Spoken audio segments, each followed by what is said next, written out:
introduce yourself, I'm looking how at old you are, and how many festivals you've been to. Okay. You're looking at me. Yep. I'm Kimberly, I'm 21 and I've been to 4 festivals. I'm Griffin, I'm 21, I've been to 6 festivals. I'm Drew, I've been to 5 music festivals and I'm 22. I'm Alyssa, I'm 21 and I've been to 2 festivals. Hi, my name's Alicia, I'm 22 years old and I have been to 10 music festivals. My name's Caitlin, I'm 21 years old and I've been to 10 music festivals. I like music festivals because I like being around people that like the same music as me and I enjoy the music. I like the atmosphere. It's just a sick environment where you get drunk and have fun and enjoy good music. I like going with a group of friends, it's like a social experience, I guess.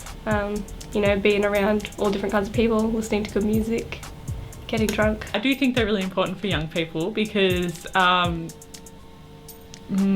think that music is like super important to adolescents in like such a big way. So getting people together to enjoy music together, I think that's why people enjoy it so much. Not really, they're fun, but they're not important. Like they're something to do on the weekend or something to look forward to, but I won't say they're important. I mean, I don't think like they're essential, but I do think it's just fun to just like travel around and just have something to do and have something to look forward to and yeah, like see your friends, like catch up with them. Yeah, if you're into that kind of thing, yeah, it definitely gives you a space to just go and have fun and just do something different besides your everyday life. I don't think it should be something that's hated on just because of the stigma around drugs associated with music festivals. Yeah, I just don't think it should be hated on because of that. It's like looking at one negativity of music festivals. So much positive to come out of them. Like, I don't know, not like everyone there is on drugs sort of thing, so. I can understand the concern, but I think young people have been taking risks since the dawn of time, so it's not like, I don't know, it's like I get why older people are concerned and why they're wanting to set up rules and make restrictions, but at the same time it's not everyone and the people who do it know the risks and it's just the risk that you take. So I just think it happens everywhere. It's just the fact that it's so like broadcasted and connected to festivals that people just associate drugs with festivals, and I just don't think it's about that. There's always been drugs around at music festivals. I'm informed that somebody somewhere is giving out some flat blue acid. It's just because of social media and everything that's happening now that it's more relevant, so.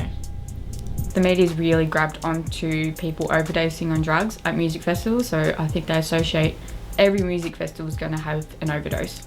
I think because the media now grabs like one bad story and perpetuates it on a bigger level than ever before. So if one person dies from an overdose, it's now the families are interviewed. There's a whole debate on every news channel and every newspaper on social media about, you know, what's wrong with kids, why are they doing this? But really they need to, you know, they're kind of over-exaggerating the situation.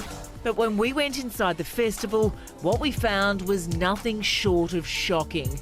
Watch as we use our phones to film dozens and dozens of partygoers pulled up by drug detection dogs. Yes, it's bad, but they take it and create this big stigma that's not really there anyway. It's incredibly confronting, seeing those lines of people waiting to come inside, and as soon as they reach past the gates, they're confronted by this line of police with sniffer dogs, dozens and dozens of police, and they pick them off so quickly. That's the thing that's astounding, how capable these dogs are. So I think because obviously like the deaths from the drug overdoses puts a very negative light on it, and they just think that everyone goes there and takes drugs and writes themselves off, and it's just, that's not the case at all. But that's just the stigma behind it. They put in more police and stuff. I think that's just going to freak people out a bit more, then they're just going to be stupid and take all their drugs instead of having a safe environment where if they go get a pill tested, they could actually find out if they could die from it, and that could stop one person taking from a deadly pill. It's a catch-22, like the more police trying to make it safer, but then also the people that are doing the wrong thing are doing it in secret, so they're not as likely to go and see the medical staff to get help because they probably fear that they'll they'll have a criminal record or something like that. People might be pushing it too far or just not knowing the limits. Like for example, you know, people are more likely to mix drugs and alcohol together or try different drugs together. You know, maybe some people don't think about what they're taking or think about the consequences, so then they get into trouble. And I'm sure you get a few people who have never done it before and think that music festival is the perfect chance to try it, when it's really not the right environment to be trialling and erroring that kind of stuff. The thing with pill testing is that it's only testing pills. Like, there's so many more drugs on the market today that are so much worse. So I don't think it would, obviously it wouldn't rule it out completely, like nothing is going to do that, so I still think it's a step in the right direction so people can be safer with it. In a way it would be effective, but it's also kind of unrealistic in a way that you can't pill test every single person that walks through the gates. It'll make it safer, but it's not going to prevent it, I don't think. It's sort of like making drug use more, accepted. If one person takes a pill into there and they could find out something deadly was in it, I think the person would not take it, so it could at least save a couple lives, I think. The negative things, while they're big, there's also a lot of positive things that really are so important that it would be such a shame if they got taken away as well.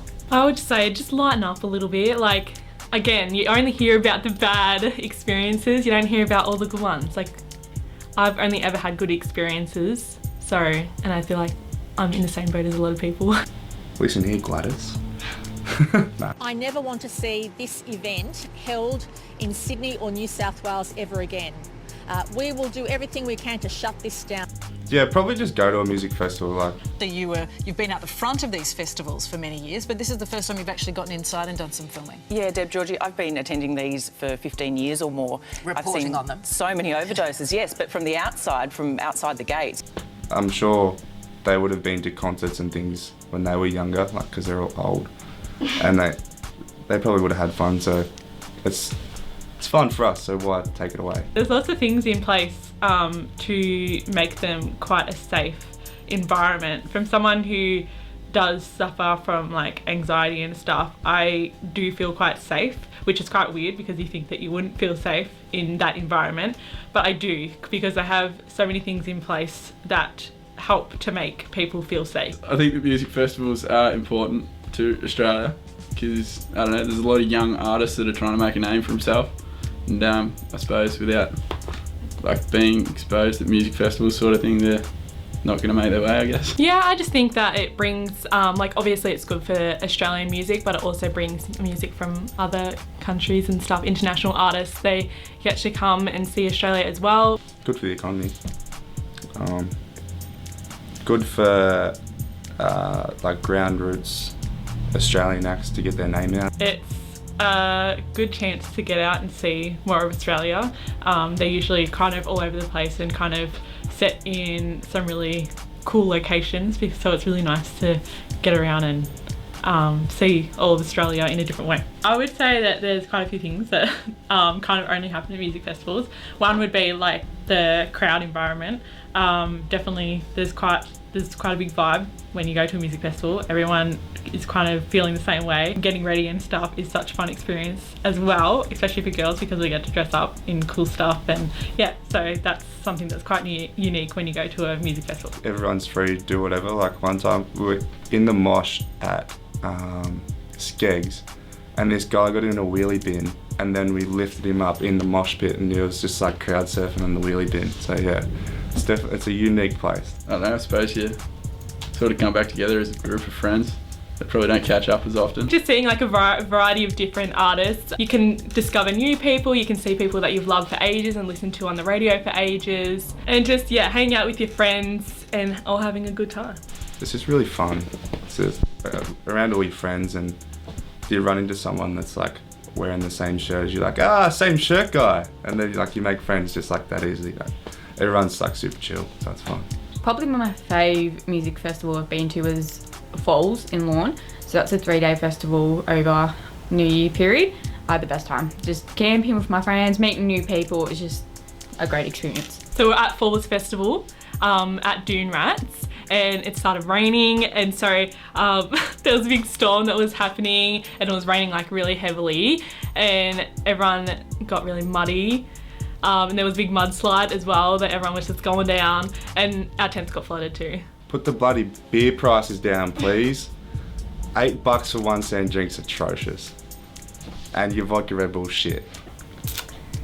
I don't remember what year it was, but I remember Flume did the countdown to New Year's, and I just remember everyone was just screaming the countdown like 10, 9, 8.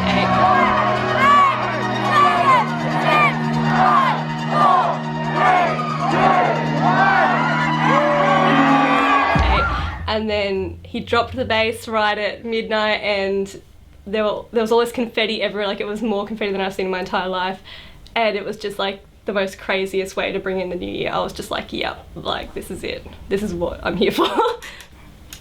I'd probably remind them that, you know, young kids want to do fun things, and that, you know, just because there's a few downsides in their opinion, they should probably look at how beneficial they are to young people and how much fun and enjoyment people get out of it. And, you know, if you start taking away music, you're taking away a really important thing out of young people's lives. So, yeah, tell them to fuck off.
That was gross. No. It's been the best thing about 2017.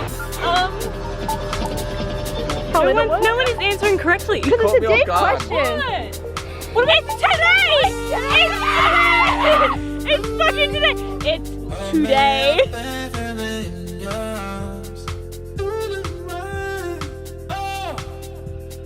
Told me not to call you out.